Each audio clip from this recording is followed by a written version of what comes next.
Hey, everybody. Great to be here. Great to be back. We're live on Wander to the Edge.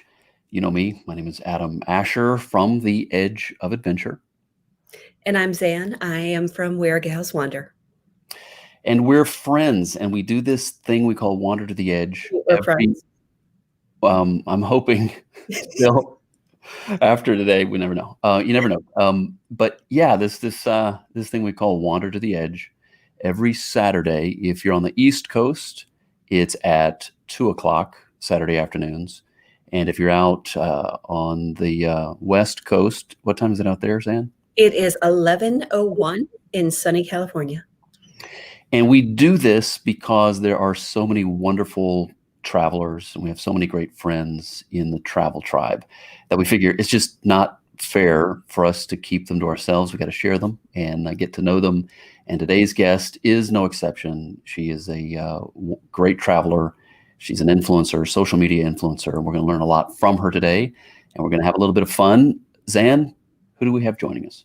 We have Nicolette Orlemans from Culture Trav and from Travel Banter. From Travel Banter, from Culture Trav. We're going to get to know her and her many projects today. Right here. Where, Zan? Wander to the Edge.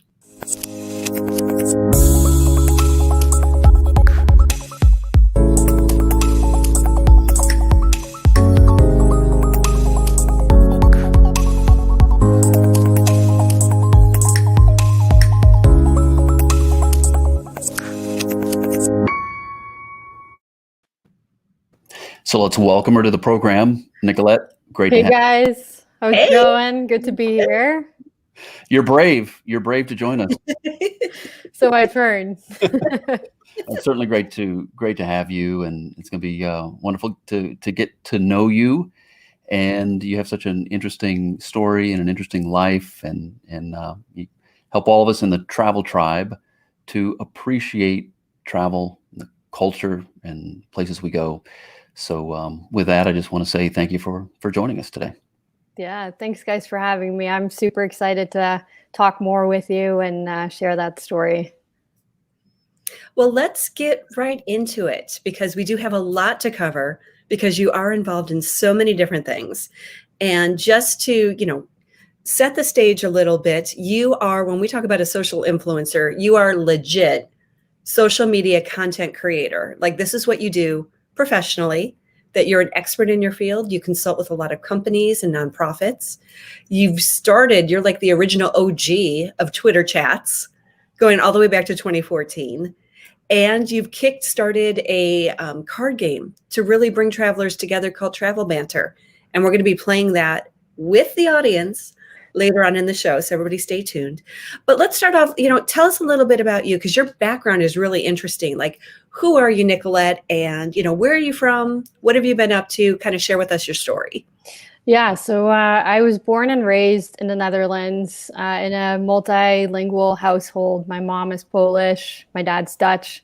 They actually met way back when in Europe. And yeah, I've been in the States since 2000. So at this point, more than half my life, and been kind of living all over the East Coast. We moved to New Jersey. Then I was in Boston for college at Emerson College. And normally I call New York home, but I've been in North Carolina with my parents since the beginning of April. So tell us about Culture Trav. I mean, again, as we get to know you today and share your story, they're going to realize that there's so many fascinating projects that you have, businesses that you have, so on and so forth. But tell us about Culture Trav first, because that's an important piece of what we like to call the travel tribe. And Culture Trav, the hashtag, the Twitter account is what? What's it about? Yeah, so I first started joining what Zan mentioned, our Twitter chats back in 2014. They're really fun, engaging conversations that travelers can have around a hashtag. And I started my own back in 2014, really having been inspired by some of the other ones that have been around, but wanting to dive a little bit deeper into how it is that people get to know local culture of the places that they visit, talking about things like language barriers, food, and how you deal with challenges in a optimistic way, getting to know the culture of a destination through music and the arts, lots of different topics.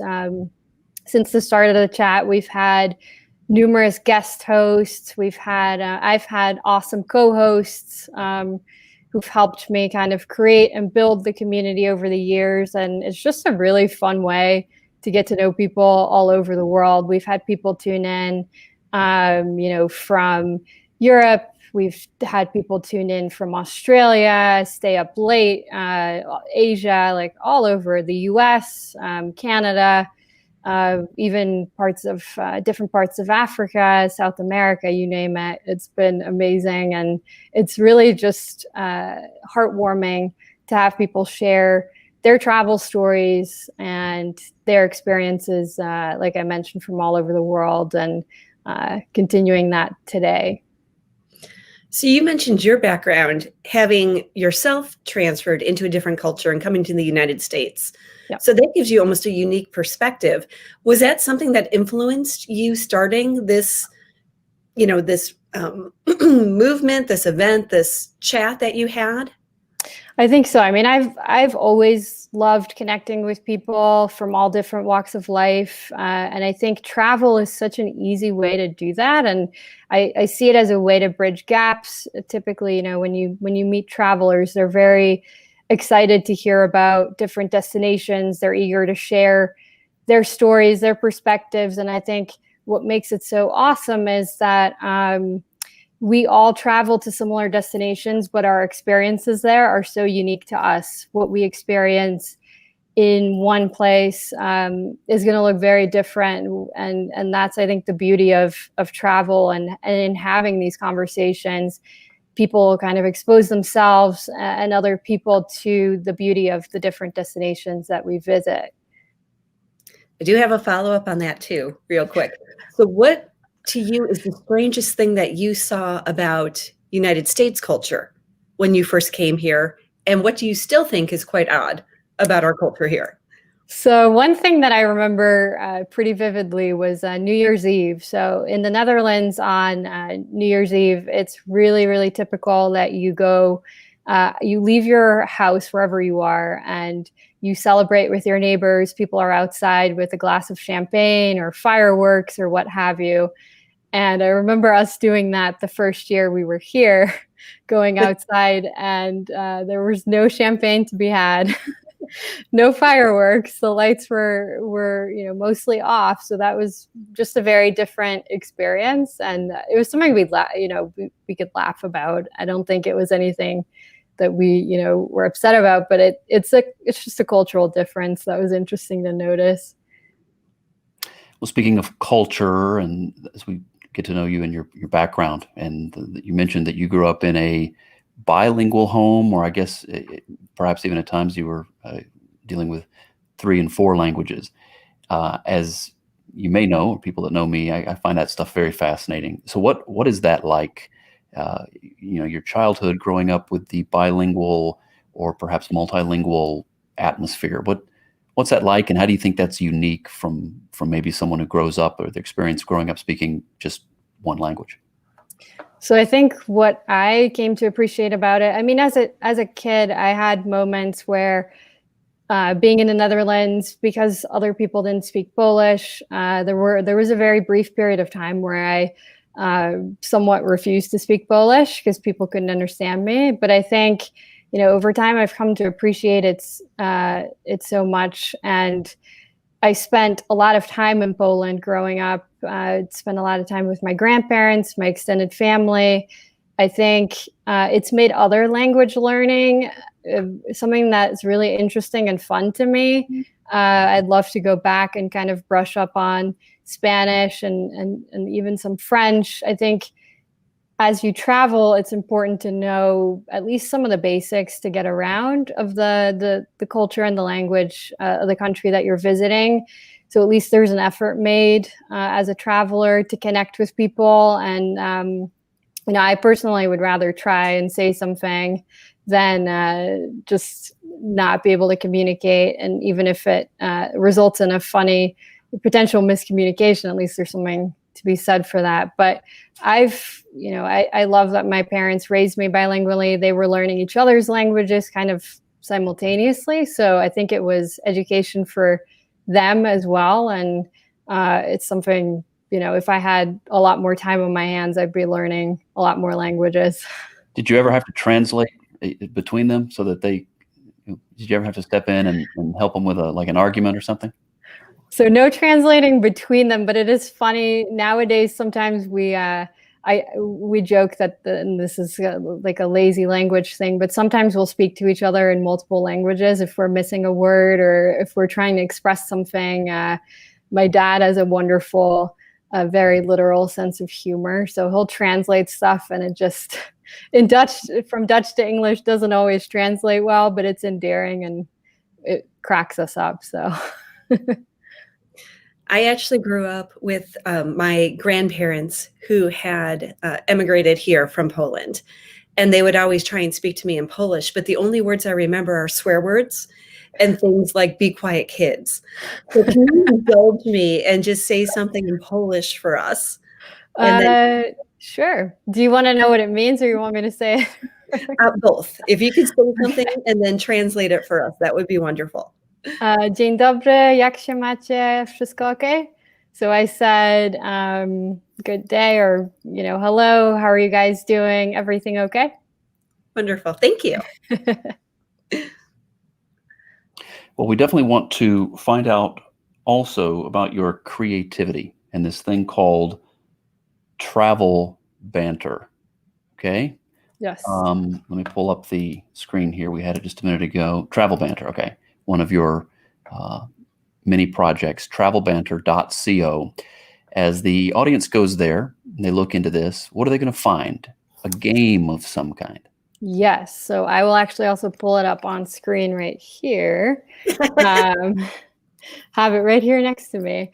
So this game was entirely inspired by my traveler community. It's a get to know you game, a conversation starter, if you will. And all the questions that are in the card deck were influenced and inspired by those Twitter chats that Zan and I were talking about earlier. So there's different categories, and I know we're going to play this later, so we'll get into what the categories all are. But the game itself is an extension of the Twitter chats that I've had, and the community has in a way very much contributed to it. It's conversations and questions that have been sourced from the many years of just doing the chat.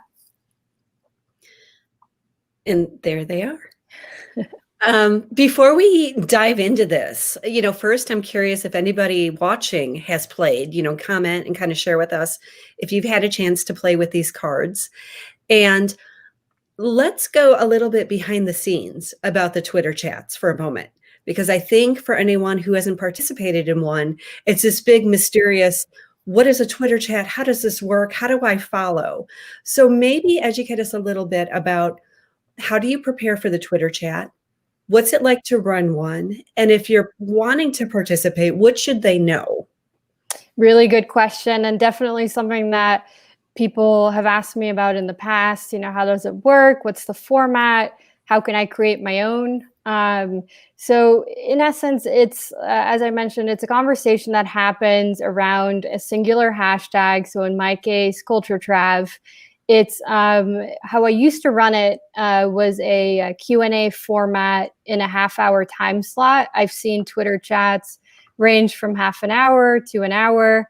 I think a lot of Twitter chats have also shifted nowadays into an all-day format, but really it's still a Q&A in the sense of my co-host and I pre-plan what the Twitter chat is every week. So we select a topic, we ask a question around said topic, and then we encourage people to respond using the hashtag and making making sure that people's answers are being captured by using that hashtag and encouraging the conversation. We shifted to an all-day format because we felt that it would allow people across time zones to be able to tune in and give their answers at any time, versus so it used to be a conversation from 2:30 to 3 p.m. Eastern, which was awesome in its own right because there were lots of interesting conversations happening there then too. But it's just evolved over time to get people across those time zones to be able to share their answers and really engage. I don't think a lot of people understand that even if you ask the question 4 or 5 hours ago, Yeah. that they can still respond and they can still chime in and keep it going. I think a lot of times, and that's how I felt in the beginning too, like, oh, I missed this question, I have to wait for the next one. Yeah, and that's definitely, yeah, you're not the only one, definitely with that confusion or the misconception of, oh no, I missed it. People, the purpose of it is not to be, so at least in our case, not to be so strict about, oh, there's a set time for it. As much as possible, I love to encourage people to use the hashtag, chime in anytime, really. Anytime you have an interesting story or photo or whatever interesting information to share, please do, and use the hashtag whenever you want, not just on Twitter. Some people aren't on Twitter, so maybe on Instagram or on a different platform, but just to be able to share your story. Our guest today, Nicolette Orlemans, and she is telling us quite a few different things about the wonderful story that is her life. And obviously, right, we're all on this conversation. We're having this chat right now because of social media. We met via social media. We're sharing it via social media. And you are a social media content consultant, right? You're an expert in this field. And I mean, you happen to like travel and have all those experiences as well, which fit into your brand and what you do. But you understand social media. Tell us, 2 questions. Why is social media important, or what really should be the importance of it? Okay. And then my immediate follow-up question would be, what makes good content? Good questions, both of them. So I would say, what makes social media important? I think for me, it's all about connection. And whether you're a brand or an individual person, or you're posting from a company perspective, I think it's very important to use social media as an extension of storytelling for you, no matter who you're representing, as I mentioned, as a brand or as a person. I think social media, more than anything, is social, and sometimes people forget that. And what I mean with that is, the purpose of it is not to talk at people, right? You're encouraging a conversation. You're encouraging people to share content with you, as a brand, for example, as a company. I think there's a lot of power in highlighting user-generated content. So to your question about what makes good content, I think it's very much community focused. I think it's very much organic in nature.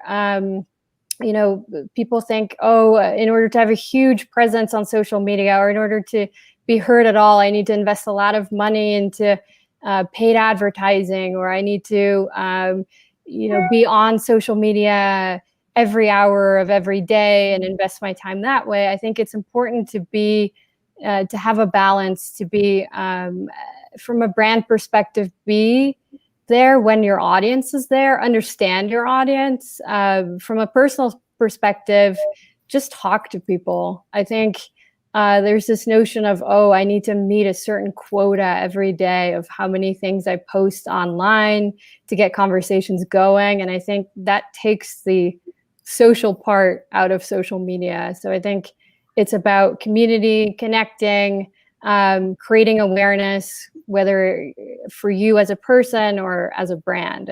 That's the key to social. Did you answer both parts of that question that Adam asked? I just want to make sure you're good, Adam. I think so. Yeah. I mean, it's Sure. very insightful, and you know, any of us that are sharing, you know, via social media, we've all, I think, learned, if we've had any success at all, we've learned what you've said, that it's not really talking at people, it's talking with people. And a part of it is sharing your content, and a part of it is being able and willing to share in theirs and get to know them. And I think that very well said. I think that makes it an enjoyable, effective experience. Yeah, and I would just add to that point too. It's about remaining true to yourself and your voice, and showing people who you are, not being afraid of doing that either. I think there are a lot of social networks out there, a lot of different ways in which you can tell stories. You can tell stories by, you know, interviewing other people, by doing video, by doing audio content, a lot of interesting podcasts out there. So I think it's just a way of storytelling, and doing it in a way that's unique to you, and really helps highlight you as a person, or as a company, or a small business as well. I see in the audience that we have a number of podcasters like Randall. We've got some small business owners like Julie and Greg, and kind of share with us your advice for them if they're trying to get started and trying to really showcase what their products or services are really about. What are some keys to success? Yeah, so I love helping small businesses and people who are just getting off the ground really understand what their social strategy is and what that looks like. I think first and foremost, it's with any project or anything that you do, it's really understanding what your goals are, and working towards those goals. What story are you trying to tell? You know, what product or service do you have? And looking at, even if you're not sure, thinking about potentially competitor brands, or people that are doing similar things, looking at, you know, how are they sharing their stories, and how can you share your story in the most unique and effective way. And then really trying to understand, I think audience is huge, really knowing who you're speaking to. And, you know, rather than saying, oh, my business is for people in their 20s to 50s, or what have you, really understanding the types of people that you're interested in talking to, their interests, their pain points. I think pain points are a huge thing that people sometimes don't think about. How are you helping someone? What value add are you providing? Or in what way are you contributing to a larger conversation as a brand, as a business? And then, you know, I would argue that there's a way to still talk about your product or service, but doing it in a very non-salesy way. Like I'd mentioned before, social media is really about brand awareness, about connecting people, about you sharing the value add of your service or product, but you can do that in a very nuanced way without pushing a product or service. And of course, today we are taking questions as always. Love these live broadcasts because we're able to take questions for the guest. So feel free. I'm quite sure many of you already know Nicolette, or you've exchanged tweets with her and participated in the Culture Trav hashtag and chat.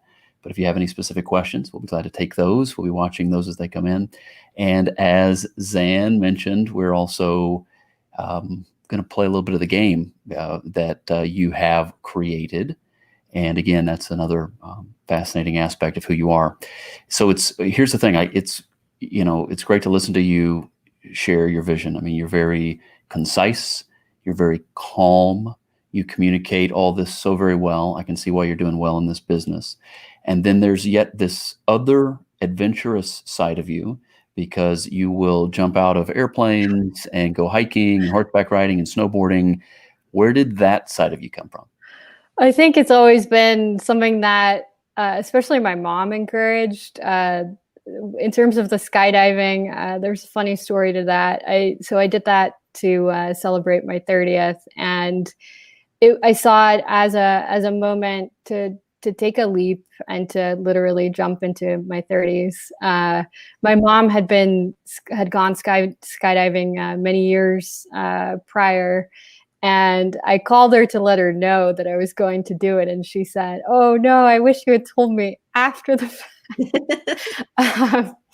But I think, yeah, growing up in Europe, and just being very lucky and grateful for my parents encouraging my sense of wanderlust and that sense of adventure, especially, both my parents played field hockey in the Netherlands growing up, and it's a very popular sport in the Netherlands, and men and women play of all different ages. And so I've always been in this adventurous and encouraging environment. And when it comes to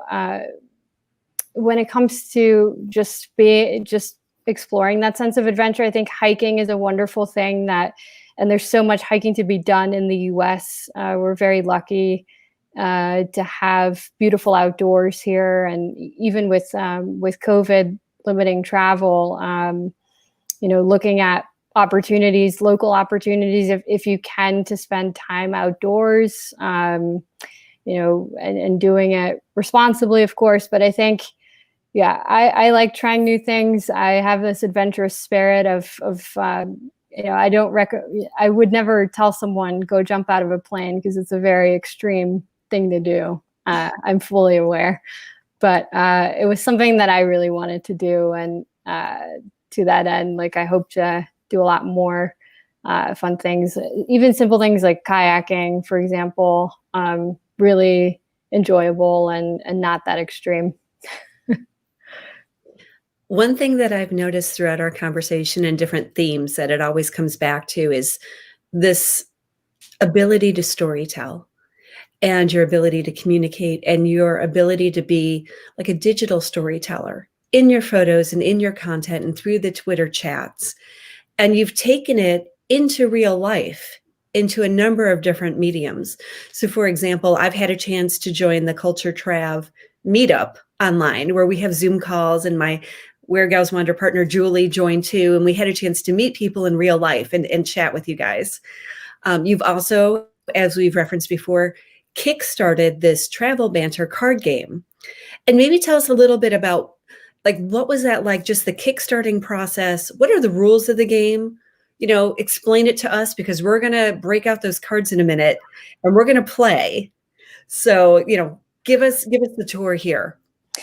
Yeah, so Kickstarter is no easy process. I think it takes a lot of pre-planning. I was lucky to be surrounded by very entrepreneurial friends who encouraged it, people who had experience with Kickstarter. I did a lot of research before I even came up with the idea to do the Kickstarter. I knew I wanted to create a product that brought people together, that gave people an opportunity to do more storytelling, do it in person, because I loved the feeling of the Twitter chats, and I was always kind of bummed when they were over, and I wanted to keep that feeling going of how do you get people to tell their stories, whether it's family or friends or even complete strangers. I've heard stories of people playing the game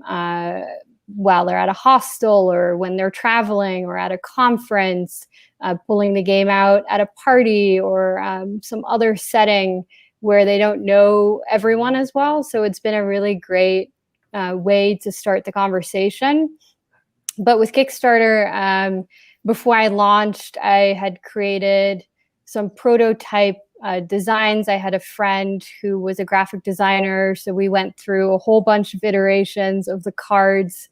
I asked for feedback directly from certain community members who were in New York, from friends, but also from complete strangers that I would meet at professional meetups, just asking them, what do you like about, what do you think of this design? What do you like? What do you think of this question? What do you like about it? What do you not like about it? So it was a very kind of iterative process to go through. But I really wanted to capture as much as possible the feeling of the Twitter chat, but in a physical product. And it did really well on Kickstarter. I was very happy. It got funded in 24 hours, exceeded the goal, and it was just a byproduct of this amazing community, and also of complete strangers. Because when you're on Kickstarter, yes, your friends and family will support you, but so do complete strangers, and that is a very heartwarming thing to see. And but like I said, it's a process to set it up. You have to think about, how are you going to communicate with people around a Kickstarter? I personally am not someone who's super comfortable with the idea of fundraising or crowdsourcing. So I had to get out of my own comfort zone and really do a lot of reading, ask friends that are, for example, more on the biz dev or sales end of things for any tips that they had. And I think, I was very lucky to have good advice, and also just to do a lot of research and get really good feedback from people in the community as I was creating it. So, yeah. Well, Randall just asked the question, where can he find the game? Yeah, so it's available on my website, travelbanter.co. It's also on Amazon. So you can, on travelbanter.co, shop for it right there or on Amazon. So we're going to have almost a virtual dinner party right now. Perfect. Me, Adam, and everybody watching. Nice. And this is something that you suggest is at a dinner party, bring out this card game and sort of between courses, pull a card, ask a question, get some conversation going. We want to keep this conversation going, just like the Twitter chats, even after this ends. So we encourage people to continue to comment on this thread. We encourage people to post on the various Facebook pages, including Wander to the Edge Facebook page, your Facebook pages, Nicolettes, Travel Banter Facebook pages, Culture Trav Facebook pages, and to use the different hashtags that we'll put up on the screen in a moment, and to answer your questions that we're going to ask with photos, with comments, with stories. And let's just really grow this community, because that's what this is all about. So. Well said. Okay, so do we need to give people an idea kind of how the game goes then? So in a nutshell, if they were to buy this, take it on a road trip, they're going on a road trip with 7 people, and there's going to be a little downtime, right? And that's why you created this. You created this for that need. There's some downtime. This is a chance to get some conversation started. So just give us the short version of how it works. Yeah, so I had pulled up the deck before. How it works is actually that you create kind of your own rules. So either, let's say Adam, Zan, and I are on a road trip together. Adam could pick a card from the deck and he can read the question out loud and he can choose to answer it himself. Or he could say, well, Zan, I would love to know your answer to the question. So he can pick from one of 5 categories in the game. The food questions tend to be super popular, but I would, if we're on a road trip, make sure we have plenty of snacks because people will get hungry. So yeah, it's just a really fun way to go around, ask each other questions. Like you said, whether it's with friends that you already know or while traveling, it's also been used at hostels or even hotels or conferences by people to get to know each other rather than say, what do you do for a living? It could be really fun to ask, who's the funniest person that you've met while traveling? How did you meet this person? And what did that person do to make you laugh, for example? One of the questions. I do like the fact that it has no rules or you can make up your own rules because we know that I don't like being told what to do. So just gonna mention that right there. Exactly. Occasion, especially when she's being asked to do something, but we'll get into that later. But no, what's really great, you can tweak this, right? Maybe play it depending on how many people you've got or how you want to play the game. But the important thing is it's all of these questions that you've gone to the trouble to create and to hone. So let's and we've shown the cards, a couple of the cards are just sample cards that I have. But Zan, should we go ahead and ask one of the questions? Yeah. Okay. Yes. Like this, and by the way, guys, I had to shorten this so we could make it fit on the screen here. So shortened version of the question, but the question goes to whether or not you have a souvenir that is particularly memorable to you for some special reason. And so I'm going to mention. So I would ask Zan that question and say, Zan, do you have such a souvenir? What is it, and why is it meaningful? Well, I have two answers, of course. So answer number one is whenever we go somewhere, I buy a t-shirt, which annoys the heck out of my husband because I now own many, many t-shirts. And so we just got back from Utah. And on that trip, we visited 3 national parks, a state park, 2 national monuments. We did a whole bunch of stuff. So I came back with a whole suitcase full of t-shirts that I'll be wearing. Answer number 2 is probably the most memorable souvenir that I had is on my first sort of solo cross-country trip. I went from Chicago to Arizona and stayed out there for about 6 weeks with my girlfriend, and really loved traveling, and kind of sparked for me who I was and what I wanted to be. So I actually got a tattoo to commemorate that trip. So that is a souvenir that I will have the rest of my life, that I bring with me wherever I go. Awesome. And Hannah says that your t-shirt addiction sounds like her husband. Yes. Roy does the same thing, collects those t-shirts. So that's wonderful. So then what would, Nicolette, then we would what, come up with go to the next question and ask it perhaps. Wait, I want to hear Nicolette's answer for the souvenir question.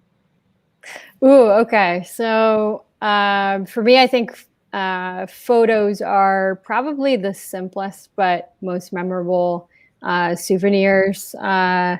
As Zan, I think, mentioned, taking lots of photos on trips and then going through them is always a fun way to relive the memory of a trip that you've been on. I've bought some really cool, interesting jewelry from smaller farmers markets. I have this awesome necklace that is actually a deconstructed watch that I bought at a farmer's market in Poland. And I love just hearing the artist's story and kind of seeing how she designed the different pieces. And I think, books, as much as you can carry a book, a book from a different destination is awesome. My mom has also bought some really cool things that we have at home. For example, these little statuettes from when we were in Egypt. That was a really cool trip. So I think small but meaningful things. Photos are always great. They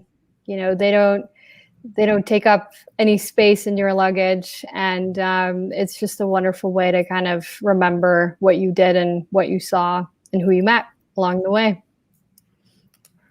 And Adam, you have some bling from your travel as well that I know that you always have on you. Yeah, I mean, so I like to purchase, the bracelets and the wristwear, and I think I started doing that when I was a teenager in Mexico, and at the market, right, where you would go and you could buy all these types of souvenirs. But I liked buying, because they're inexpensive. It's not like you now have to pack it or keep, it's not a large. It's just you're wearing it on your wrist. It's pretty easy.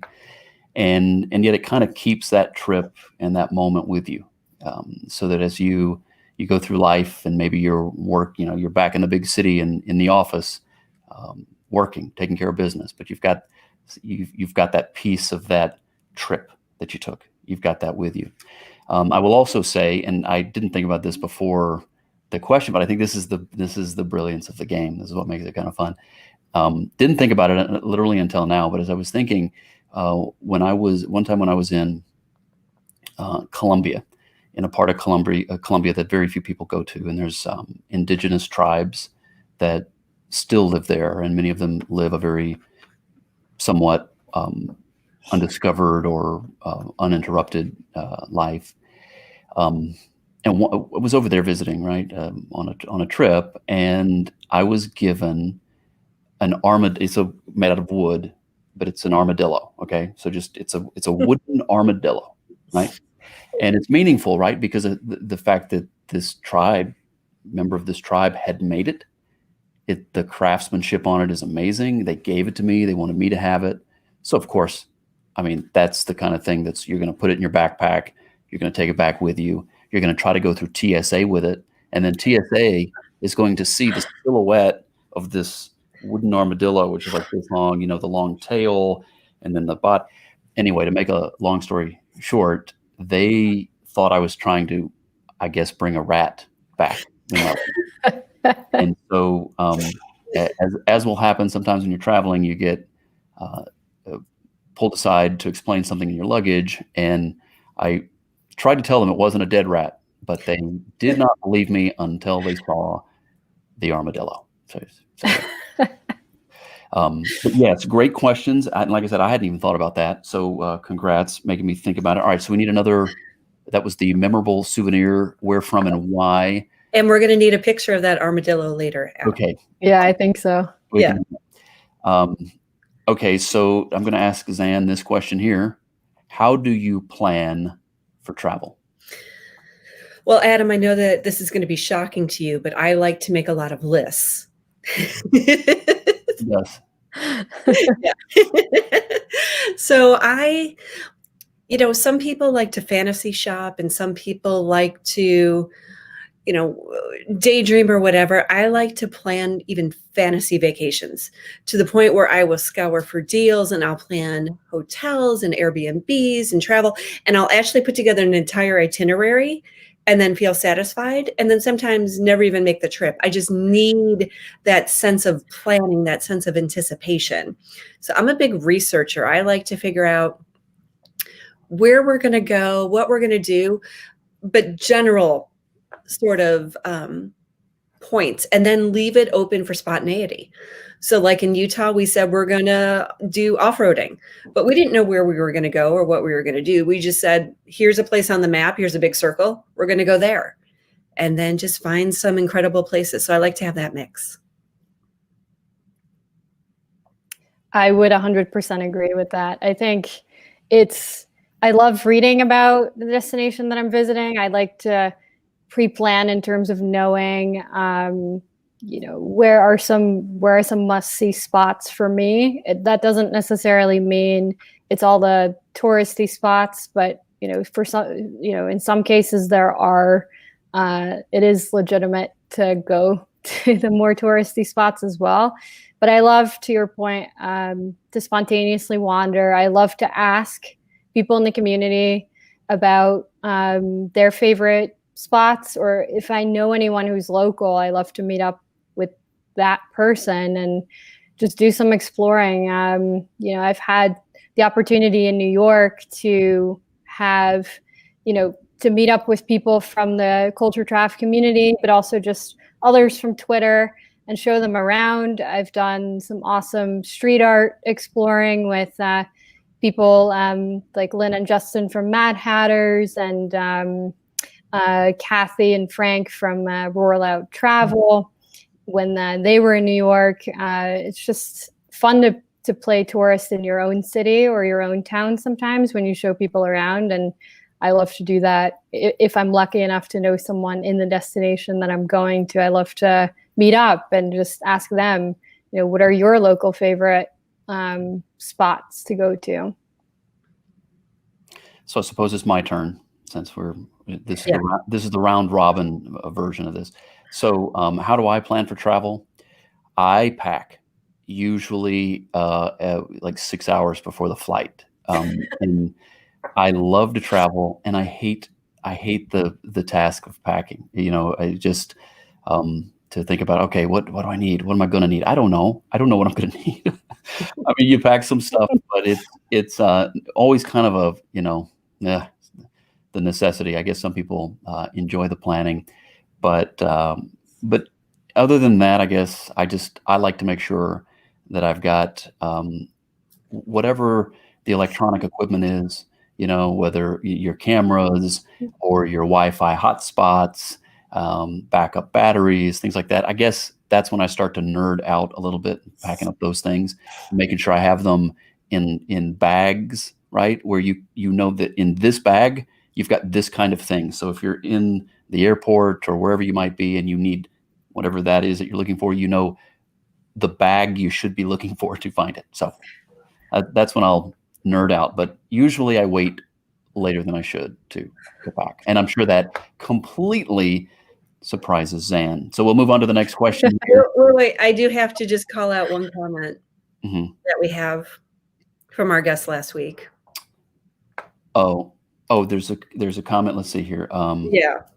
So okay, so no, the one above that. Okay, so Julie, thank you. That's a very kind comment from you. I like the one. I don't know if anyone enjoys packing. You're such a great. I was referring to Anya's comment. I know. All right, and so Anya said, I like to be overly prepared, and I have to have bags to bring back my t-shirts. But I think the comment that Anya said is, pack the t-shirts and the hat. That must take a long time to pack. Which is easy. I'm showing off shirt number 4 today. So take that, Anya. Shirt number 4. And I was about to say, when men pack, it's usually just a few shirts, some socks, the basics. Oh my gosh, yes. But Julie agrees. Julie agrees with me. Julie gets me. She gets me. Okay, so let's move now to the next question. Again, shortened versions of the questions. They're a little more involved on the actual cards. Life lesson from travel. Suzanne, we'll let you start. Something you feel like you've learned from travel that you would classify as a life lesson. I think just like everything else in life, no matter what you try and plan, it's never going to go as you expect. And you have to leave room to explore out of your comfort zone, to be spontaneous, to give yourself room to explore and go beyond what you see on Instagram, on, all the touristy sites. Like, really have a chance to absorb the experience, not just capture the photo, but to get to tell the story. And yes, Anya also mentioned that we actually immediately upon coming back from our trip to Utah last night planned another spontaneous trip for September. That's what she wants to do to celebrate her birthday, is she wants to travel. So I think that's another big piece, is just travel should be an important part that you make a priority, because it helps you figure out who you are and where you fit in this great big world. Okay, Nicolette, you're up. I think for me, and you'll notice that some of these questions are a little bit lighthearted and some of them get a little bit deeper and a little bit more serious. But I think for me, the life lesson from travel has always been that, yes, we might have some differences, and I think differences are good. They teach us things about, each other. But I think inherently people, often want very much the same things, and they care about the same things. And I've loved connecting with people really from all over the world. And I think that's something that travelers tend to highlight and be very open-minded about, is just the ability to meet new people, to hear their stories, and to really connect with people no matter our differences or similarities. I think we inherently just have a lot more similarities in the basic things that we want, whether that's love or friendship or just feeling appreciated, and being able to share with each other some awesome stories. Well, for me, I will just say you stole mine.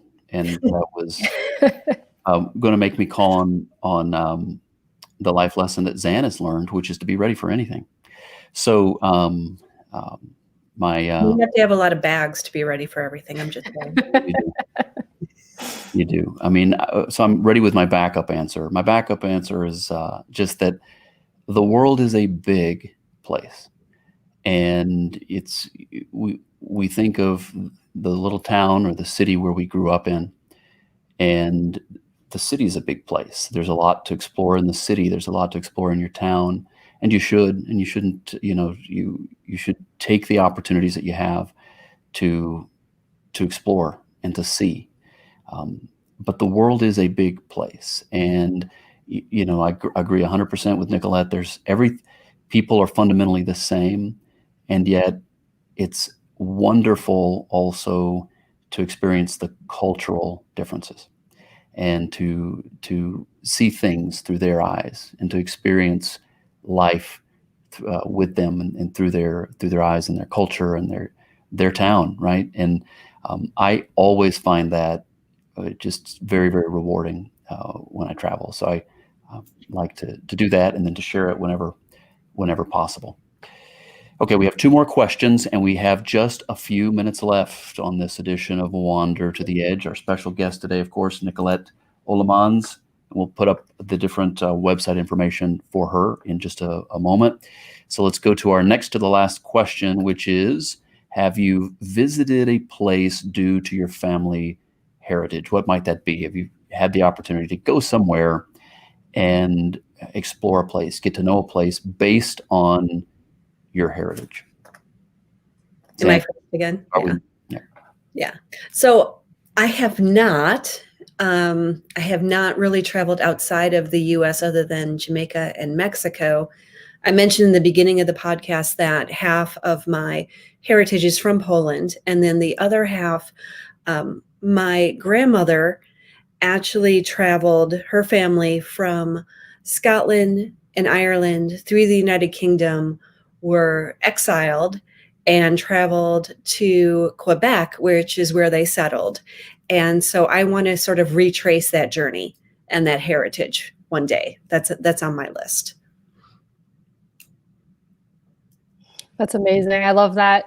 I hope you get to maybe do that with your family, and it sounds really special. Yeah.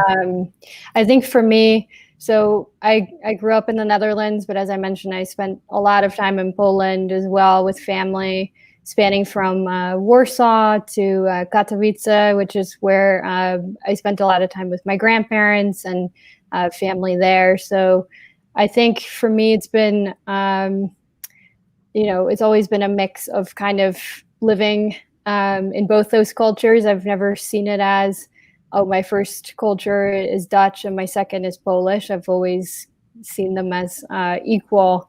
And I think I've been very lucky and just grateful to be able to spend time exploring both. And and I hope to be able to do that in the next year, to just go back and see family and revisit places that are meaningful.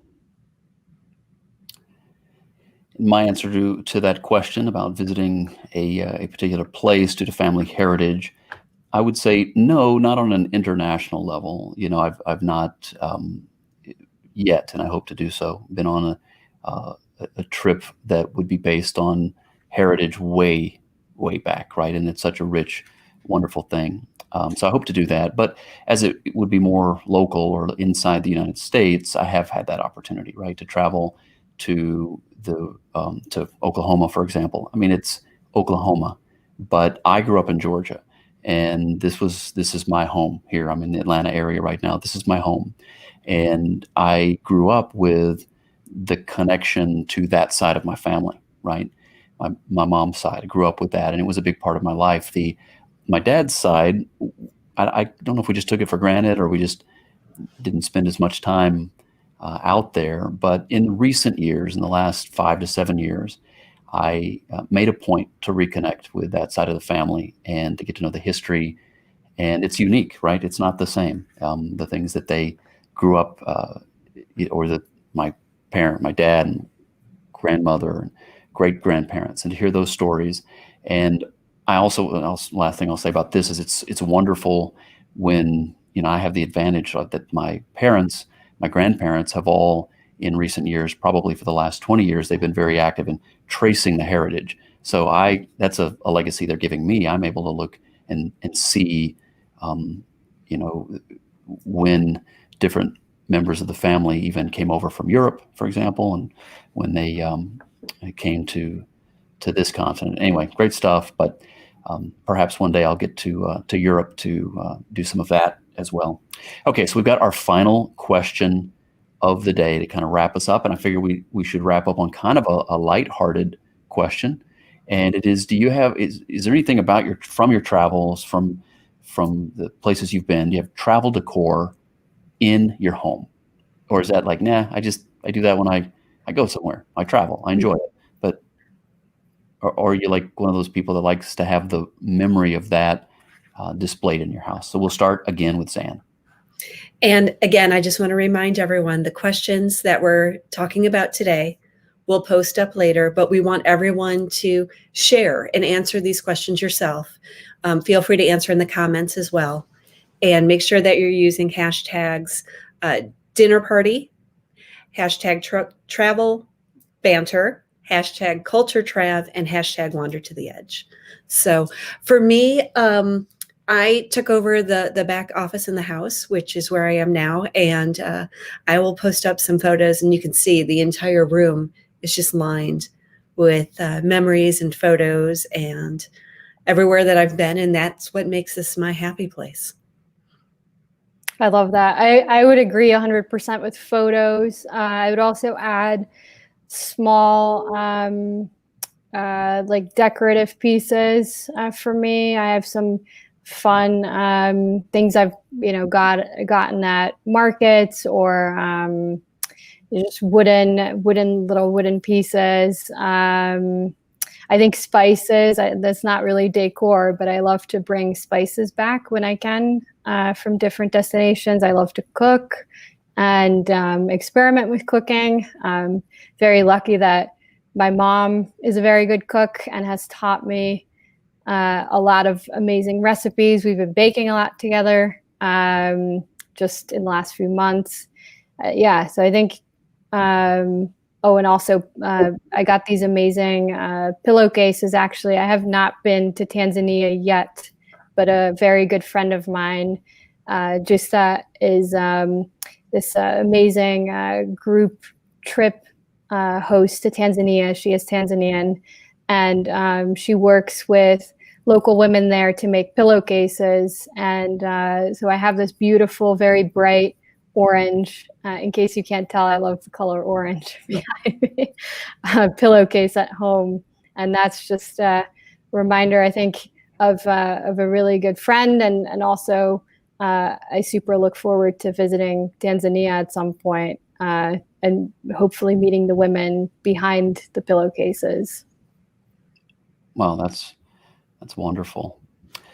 Well, look, I love maps. And so I have all kinds of maps around my home here in Atlanta. And when I'm not traveling, or like when traveling has been cut way back, like this year we're having with COVID and everything, the maps somehow for me take me to these places. And just to see a map of Africa or Southeast Asia or South America, wherever it may be, I see the map and it takes me there, right? And it reminds me that the world is a big place, right? And I don't know. So maps are good. Got them all over the place. We've already established that I do have on display from Colombia a wooden armadillo. Not a lot of people can say that. I'll post a picture of that just to prove it. And what I wish I had was what TSA saw, because I can only imagine how concerning that was. But yeah, I think, and again, just to sort of prove the point of what a wonderful game this is, an activity this is, you're making me think of things I hadn't thought of in a long time. And it's not on display; it's more like in storage. But when my son was, he's 22 now, but when my son was probably 2, I brought back from Central America, I brought back a very nice rocking chair, right? And it's perfect for a 2-year-old.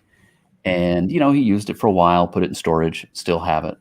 And I was going through all this stuff a couple of years back. And whenever I would find something that I'm like, we should probably just part with this, get rid, we need the space more than we need the thing. But if it was his, I'd check with him, right? Make sure he was okay, whatever. So I asked him, I was like, you want me to give this rocking chair away? And he said no. And I thought, that was worth it right there, is just knowing that to him, even, it had some value. I knew it would to me. I'm his dad, but I think those things that if you choose them carefully and you bring them back and they're on display, it's not about the thing. It's about that moment in time, and it's maybe about who you took the trip with, and the jokes that were made, and the way life was back 20 years ago. So, but this is a great game. Great game. Yeah. Nicolette Orlemans is our guest today, and we pull up some information here because these, I'm sure if you haven't already written these down, you need to. You can find out about her, and in particular, her social media consultation and her business there as an expert. As you listen to her talk, you can tell she knows what she's talking about. You'd look that up at nicoletteorlemans.com. You'd find out more about this travel game at travelbanter.co. And then you would find out more about Culture Trav at culturetrav.co. Or you'd go right to the source too, check over on Twitter, and you can look up, there's the handle Culture with Trav and also the hashtag Culture Trav. And if you don't already know about those things, you need to check them out in the days ahead. You won't be sorry. So I'm calling out. So I'm seeing people chat here, and I want to see these photos. Brian, I want to see these fridge magnets. Shannon from Fit Life Travel, I want to see all these photos hung on your walls. Hannah, photos of those paintings. Okay. Nicolette, all this orange stuff that you claim that you have. Tons of it. Julie, all the things that you brought back from China and Venice and the glass. And Adam, the armadillo. Anya wants to know what the armadillo's name is. We need to have you guys post those with the hashtags. Again, Culture Trav, Travel Banter, Wander to the Edge. We'll share those on our pages as well too, but let's bring them all together. There they are. So use those hashtags, go out, post right now, and let's just keep the conversation going. I love that. And I think to Adam's point, just when you play this game, you get to know people, and you get to know, certain memories pop up. Every time I've played, a different memory will come up or a different story. And even playing it with the same friends, they'll think, oh, wow, I can't believe I didn't mention the story of the time when I was in Vietnam and like in the pouring rain, and this stranger helped me find the way when I couldn't, which I think is another beautiful thing about travel. You connect with people, and you also get to meet people in moments that are not always picture perfect. People help you in moments where you're completely lost or you're ready to give up on the day.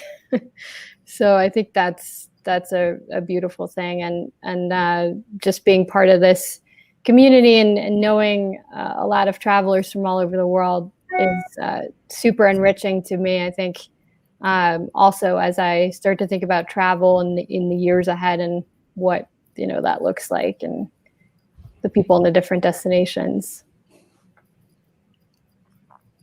Okay, Zan, any final words? We done? Post your pictures, use the hashtags. It feels like we've been talking for 10 minutes. I know, it's been over an hour, and like we would never intend to go this long past the hour mark. But thank you all. I see so many people have joined us. So many people have commented.